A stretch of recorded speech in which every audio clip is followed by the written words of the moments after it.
We're asking whether you think that the church has a heightened responsibility in this day and age to be more inclusive, especially in regards to LGBT rights, and to what extent?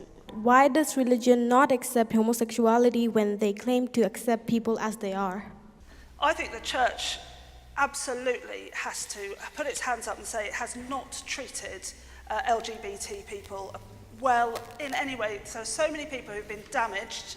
There are so many people who have felt hurt and excluded.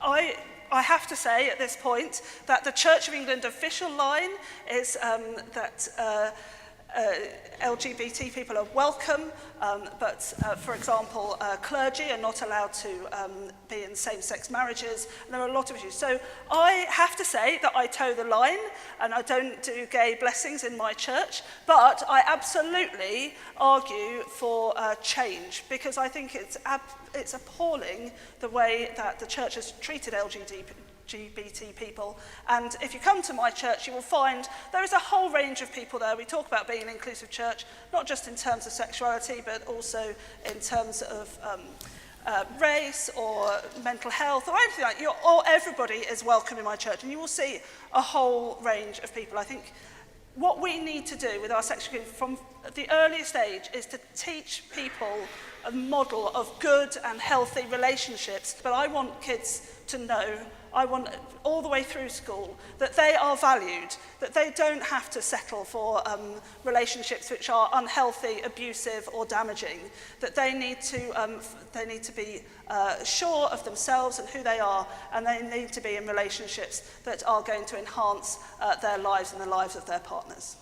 Firstly, I think God has given dignity to every single human being, and as a result, we need to respect their rights. We need to value their life, and any form of hatred, abuse, violence against anyone because of their belief, because of their lifestyle, because of their outlook on life, because of the way they dress, because of the way they feel, etc., is absolutely not acceptable and cannot be sanctioned by God.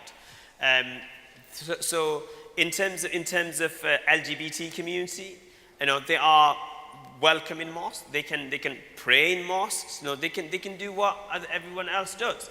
In terms of how the faith itself is tackling with that issue, I think it's going to take a while, because with every religious institution, every era throws up a challenge, and the leadership has to deal with that challenge, not breaking away with the past, but also realizing the changing context that we're living in.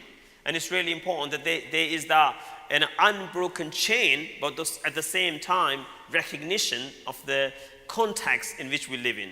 Because homosexuality is seen as one of the biggest sins, but then in Leviticus 20, for example, disrespecting your parents is seen as punishable by capital punishment, the same as homosexuality. Then why is it that we put more, I don't know how to word it, but why is it that we see homosexuality as seen as a bigger sin? If even disrespecting your parents is punishable by capital punishment, why is it that homosexuality, why do we fixate on the idea of homosexuality?